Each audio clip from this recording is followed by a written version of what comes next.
ఆ నలుగురు వ్యాపారంలో నేను బయటకు వచ్చేసాను. నేను లేను. కోవిడ్ ఆ టైంలోనే బయటకు వచ్చేసాను.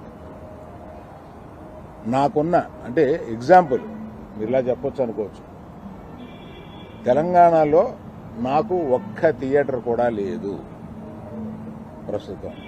తెలంగాణలో నాకు ఉన్నది ఒకే ఒక థియేటరు, త్రిబుల్ దానికి ఓనర్. కనుక నా దగ్గర ఒక్క థియేటర్ కూడా లీజులో లేదు. ఆంధ్రాలో కూడా అన్నీ వదిలేసుకుంటా వచ్చేసి నా దగ్గర మొత్తం 1500 థియేటర్లు ఆంధ్రాలో ఉంటే, అదే మొత్తం తెలుగు రాష్ట్రాల్లో ఉంటే నా దగ్గర 15 లోపు ఉన్నాయి. అన్నీ వదిలేసుకుంటారాగా అవి కూడా మా స్టాఫ్ తోటి లీజులు అయిపోయిన తర్వాత ఎప్పుడు లీజులు రెన్యూ చేయకండి వీటిని నేను చెప్పాను. కనుక నా దగ్గర ఆ థియేటర్లు లేవు. ఎందువల్ల నన్ను అంటే పాత అలవాటు కొద్దీ అందరూ నన్ను ఆ నలుగురులో అదేదో ఫోటోలు వేయడానికి మాది బాగుంటాయి కనుక అందరూ పెద్దల ఫోటోలు వేస్తా విమర్శకు బాగుంటుంది కనుక కొంచెం అలా విమర్శిస్తున్నారు. నేను దయచేసి మీడియా మిత్రులను అడిగేది ఏంటంటే, ఆ నలుగురు అని వేసేటప్పుడు నన్ను కలపకండి. నేను లేను, ఆ వ్యాపారంలో లేను. నేను అన్నీ వదిలేశాను. 1500 థియేటర్లకి 15 మాత్రమే, 15 లోపే నా దగ్గర ఉన్నాయి. అవి కూడా త్వరలో నా దగ్గర ఉండవు. వద్దని ఆంధ్రప్రదేశ్ మన సినిమాటోగ్రఫీ మినిస్టర్ గారు రియాక్ట్ అయిన విధం చాలా సమంజసమైందని నేను ఫీల్ అవుతున్నాను. ఎందువల్లంటే నాకు కూడా మీరు ఆన్ రికార్డ్ చెప్తున్నాను, ఈ థియేటర్లకు సంబంధించిన ఏ మీటింగ్లోనూ నేను వెళ్ళలేదు. నేను కావాలని వెళ్ళలేదు, నాకు ఇష్టం లేదు. ఈ థియేటర్కి సంబంధించి 3 మీటింగులు జరిగినాయి. 3 మీటింగులకి నేను వెళ్ళలేదు. వెళ్ళకపోగా మా గీతా ఫిల్మ్ డిస్ట్రిబ్యూటర్స్ని కానీ అదర్ అసోసియేటెడ్ ప్రొడ్యూసర్స్ కానీ ఎవరిని వెళ్ళొద్దు అని చెప్పాను. కారణం ఏంటంటే థియేటర్స్ నిజంగానే స్టాండ్ అలోన్ థియేటర్స్కి చాలా కష్టాలు ఉన్నాయి. ఆ కష్టాలు ఉన్నప్పుడు అవి వచ్చి డిస్కస్ చేసుకుని ఇండస్ట్రీ పెద్దలతో ఛాంబర్ అని ఒకటి ఉంది, గిల్డ్ అని ఉంది, వీటిని అప్రోచ్ అయ్యి అందులో డిస్కస్ చేసుకుని సమస్యలు సామరస్యంగా కుదరకపోతే అప్పుడు ప్రభుత్వానికి వెళ్ళి ప్రభుత్వం చెప్పుకున్నాం. ఎక్కడో ఏదో కుదరక అన్నీ ఫెయిల్ అయినప్పుడు అయితే అన్నీ ఫెయిల్ అయినాయి కనుక మేము మూసుకుంటున్నాము, 1వ తారీఖు నుంచి మేము మూసేస్తాము అని అంటున్నారు. మూసేయడానికి ఏకపక్షంగా మీరు తీసుకునే ఈ నిర్ణయానికి నేను వెళ్ళి అక్కడ కూర్చుని మాట్లాడను అని నాకు చిరాకు కలిగి నేను వెళ్ళా. సో నిన్న మా అరవింద్ గారు మాట్లాడడం జరిగింది. అరవింద్ గారికి ఉన్నది ఆయన ఒక క్లారిటీ ఇచ్చారు. ఆయన మొత్తంలో అలా 15 థియేటర్లు ఉన్నాయి అని చెప్పడం అది నిజం. కళ్యాణ్ గారికి ఏమైనా కోపం వస్తే పెద్దన్న అన్నాను కదా, పెద్దన్న తిడతాడు, పడతాము, ఏముంది. వాళ్ళ హర్ట్ అయ్యారు కళ్యాణ్ గారు, హర్ట్ అవుతూ మమ్మల్ని తిట్టే అధికారం వరకు ఉంది కదా, అట్లా ఆలోచిద్దాం.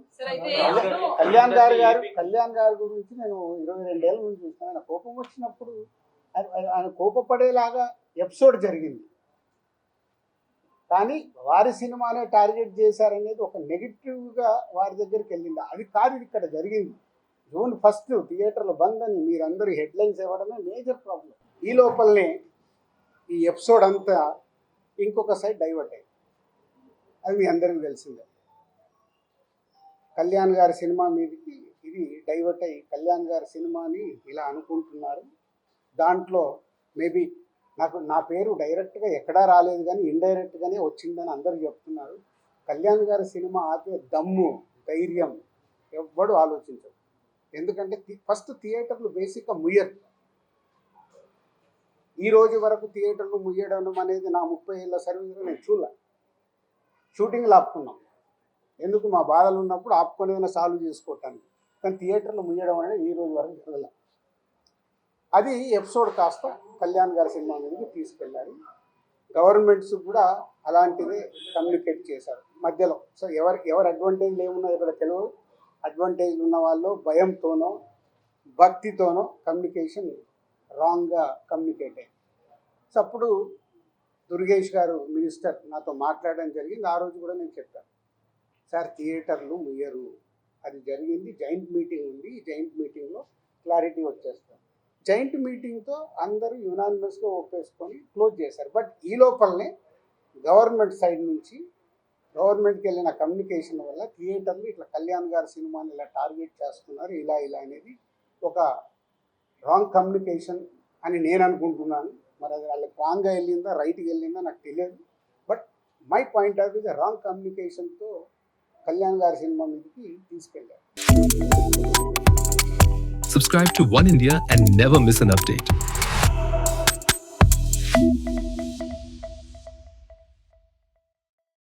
కానీ ఛాంబర్ కానీ ముందుకొచ్చి ఖండించకపోవడం తప్పు. సో ఎవరి దారిన వాళ్ళు, అంటే మా సినిమా ఇండస్ట్రీలో మీ అందరికి తెలిసింది, ఎవరి దారి వారిదే. మన అరవింద్ గారు ప్రెస్ మీట్ చేశాడు, ఈరోజు నేను చేశాను. మేము అందరం కూర్చొని కదా ప్రెస్ మీట్ చేయాలి.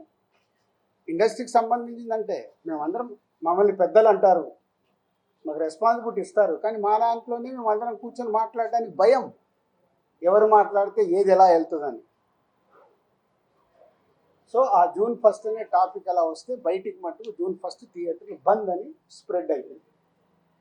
అక్కడి వరకు జరిగింది. తర్వాత డిస్ట్రిబ్యూటర్స్ మీటింగ్ జరిగింది. డిస్ట్రిబ్యూటర్స్ మీటింగ్లో వాళ్ళు నిర్ణయాలు తీసుకున్నారు, లేదు ఇలా కుదరదు, మా ప్రాబ్లమ్స్ మాకున్నాయి కాబట్టి June 1 నుంచి థియేటర్లు కంటిన్యూ అవ్వాలి, మేము సినిమాలు రిలీజ్ చేస్తాం, మాకు ఎవరు థియేటర్లు ఇస్తే వాళ్ళకి ఇస్తాం. ఎందుకు ఈ రోజు వరకు నాకు తెలిసి కోవిడ్లో తప్పితే ఎప్పుడు సినిమా థియేటర్లు ముయ్యలేదు నాకు తెలిసి. మీకేమైనా తెలుసుంటే చెప్పండి సార్, అప్పుడు ఏదో థియేటర్లు మూసారని. కళ్యాణ్ గారు వచ్చి గవర్నమెంట్ ఫామ్ అయిన తర్వాత అప్పుడు నేను ఛాంబర్ ప్రెసిడెంట్ని, అందరినీ రమ్మంటే అందరం వెళ్ళి కళ్యాణ్ గారిని కలవడం కానీ, కళ్యాణ్ గారు ఇండస్ట్రీకి చేసిన సపోర్టు మామూలుది కాదు. ఆ రోజు మీకు టికెట్ రేట్లు కావాలన్నా, మీకేం కావాలన్నా ఈజీగా తీసుకెళ్ళండి అని. ఇప్పుడు కళ్యాణ్ గారు చెప్పిన తర్వాత ప్రతి ప్రొడ్యూసర్ ఏం చేస్తున్నాడు, ఏదో మన పక్కింటికి వెళ్ళినట్లే వెళ్ళి టికెట్ రేట్లు తెచ్చుకుంటున్నాడు. ఎవరికే కష్టం లేదు, వెళ్ళడం, ఒక అప్లికేషన్ పెట్టడం, ఫోన్లో మాట్లాడుకోవడం, టికెట్ రేట్లు తెచ్చుకోవడం. అంతకు మించి ప్రొడ్యూసర్లు అందరం యూనిట్గా వెళ్దాము, గవర్నమెంట్ని కలుద్దాము, మా ఛాంబర్ నుంచి అందరము వెళ్దాము, ఎవరికి ఉండదు. మాకు ఆ వారం కష్టం వస్తుంది కాబట్టి, ఫ్రైడే మా సినిమా రిలీజ్ ఉంటుంది కాబట్టి ఆ వారం ముందు మేము మేలుకుంటాం, అరే మా సినిమా రిలీజ్ అవుతుంది, మనకు ఆ రాష్ట్రంలో ఈ రాష్ట్రంలో టికెట్ రేట్లు కావాలని పరిగెత్తుతాం. బట్ అందరం కలిసి యూనిటీగా ఉన్న ప్రాబ్లమ్ని కూర్చొని సాల్వ్ చేద్దాం అని ఆలోచించేది మా దాంట్లో తక్కువ.